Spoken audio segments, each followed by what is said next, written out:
మాట్లాడవలసిందిగా కోరుతున్నాను.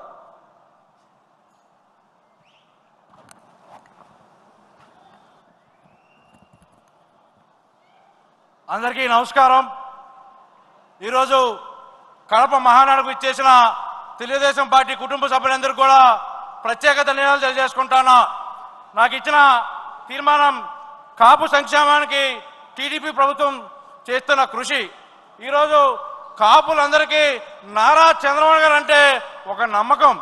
ఈరోజు నారా చంద్రబాబు గారు గత ప్రభుత్వం 2014-19 ప్రభుత్వంలో కాపు సంక్షేమం కోసం కాపు కార్పొరేషన్ ఏర్పాటు చేసి సుమారు 1000 కోట్ల పైగా నిధులు తీసుకొచ్చిన ఏర్పాటు చేసిన నాయకుడు నారా చంద్రబాబు గారు. అలానే యువత అభివృద్ధి కోసం ఉపాధి అవకాశాల కోసం కార్పొరేషన్ ద్వారా ఆర్థిక సాయం చేయడం జరిగింది. అలానే కాపుల అభివృద్ధి కోసం ఆనాడు తెలుగుదేశం పార్టీ ప్రభుత్వంలో కాపు భవనాలు తీసుకొస్తే ఆ సైకో ముఖ్యమంత్రి జగన్మోహన్ రెడ్డి ఆ కాపు భవనాలన్నీ కూడా నిర్దాక్షిణ్యంగా ఆపేసే ప్రయత్నం చేశాడు.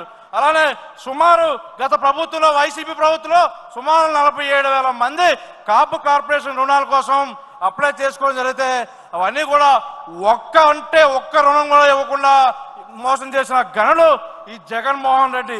అలానే గత వైసీపీ ప్రభుత్వం రాగానే 10,000 కోట్ల రూపాయలు ఖర్చు పెడతారని చెప్పి నట్టెట్టా ముంచిన జగన్మోహన్ రెడ్డి కాపులు మోసం చేసిన నాయకుడు జగన్మోహన్ రెడ్డి అయితే కాపుల నాయకుల కోసం కాపు నాయకత్వం కోసం అహర్నిశలు కాపులను ఎంకరేజ్ చేస్తూ ఒక సాధారణ కుటుంబం నుంచి వచ్చిన నన్ను ఒక విద్యార్థి నాయకుడిగా ఒక చిన్న వయసులోనే రాష్ట్ర కార్యదర్శిగా ఈరోజు DCMS చైర్మన్ విశాఖపట్నానికి అందించిన నాయకుడు నారా చంద్రబాబు.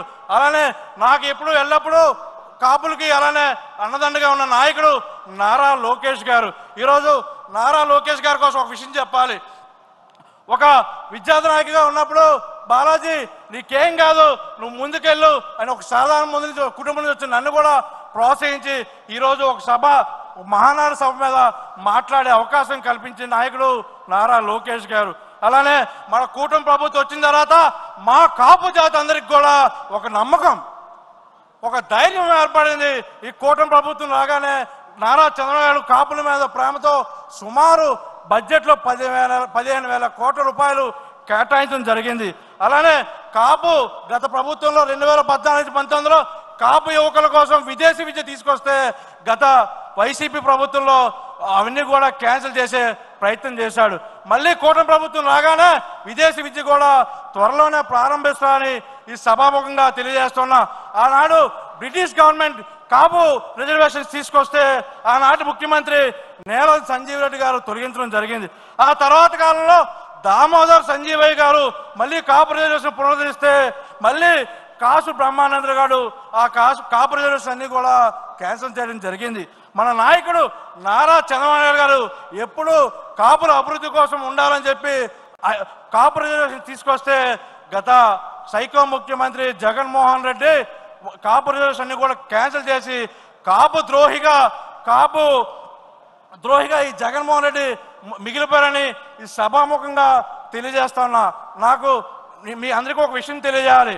ఒక సాధారణ కాపు కుటుంబం నుంచి వచ్చిన నన్ను ఇది ఫస్ట్ టైం నేను గత 10 సంవత్సరాల నుంచి కూడా మీ అందరితోనే మీ మధ్యలో కూర్చొని మహానాడు వేదిక చూసుకోవడం జరిగింది.